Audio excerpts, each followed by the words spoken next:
Hello everyone, this is Mike T, getting in some GodFall today.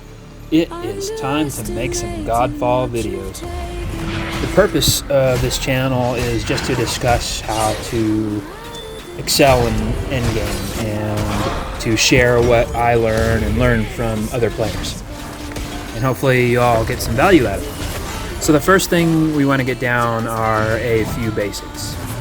There are 4 mechanics that I have found very useful in my time playing so far, and those are Soul Shatter, Breach, Takedowns, and Weak Points.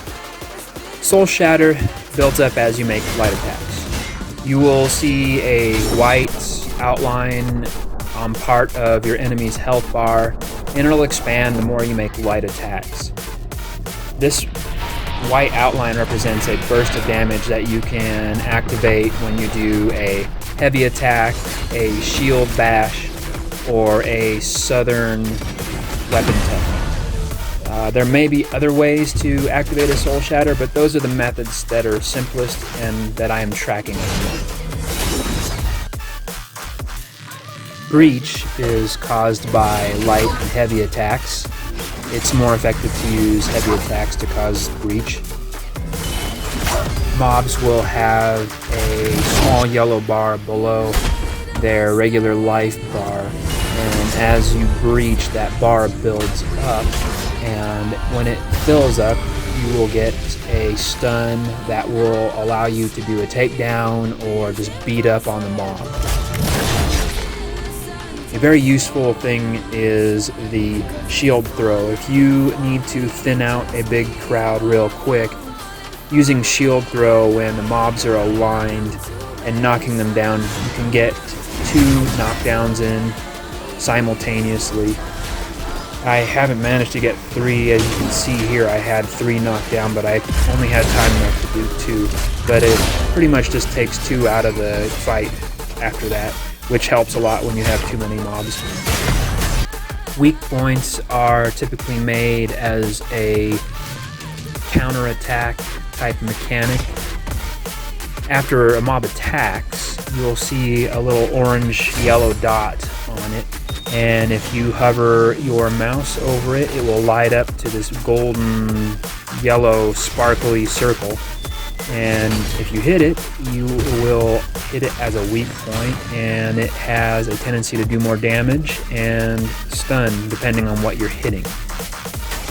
Another cool little thing that I've found as I've leveled up and acquired some more unique gear is I have an item that when I hit weak points makes a shockwave of damage burst through the back of your mob that you're hitting a weak point on, which is really useful when you have multiple enemies and you need to clear them out quickly. Now I have 4 more core concepts that I think are critical to being successful in a game like GodFall. The first is gear. So the quality of your tool set really matters in your success.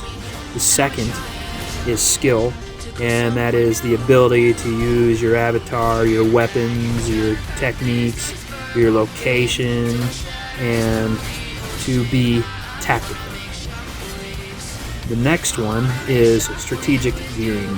So what I mean when I say that is it's how you stack your gear and stats and apply it to achieve whatever goals you have when you are using it out in the field tactically. And the last but not least is reality and endurance. And what I mean by this is you need to be able to take care of reality, your real life, and also your endurance. How much time can you give? How much time are you at peak performance when you're fighting? And then recognizing when you're starting to diminish and taking breaks. Now let's talk about mapping and the tower.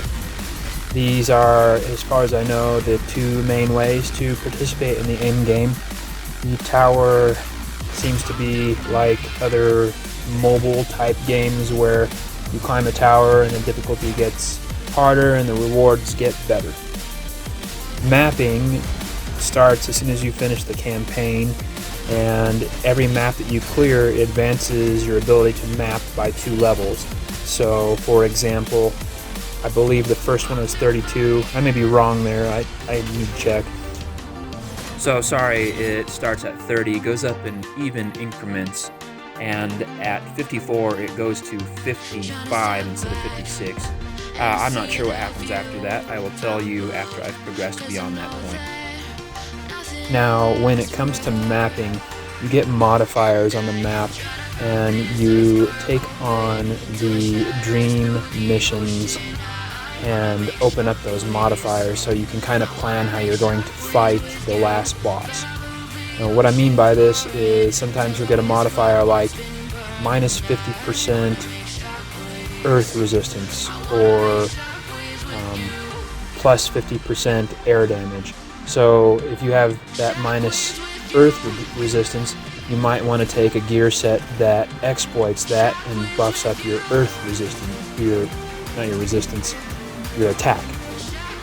So you'll want to go in with an attack set that is earth-based damage, and you'll have a better chance of succeeding in the map.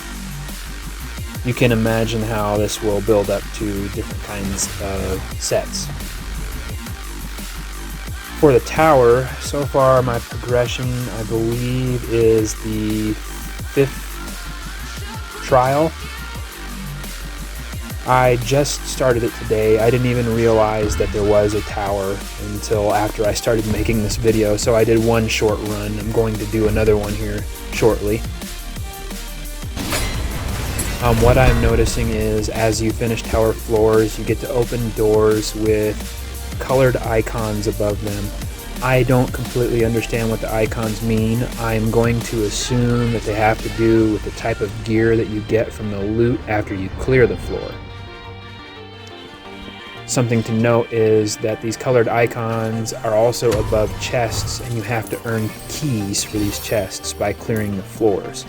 So if you go in and you can't open a chest, it's because you don't have keys. You haven't cleared enough of the floors of that specific type to get keys for that specific type of chest.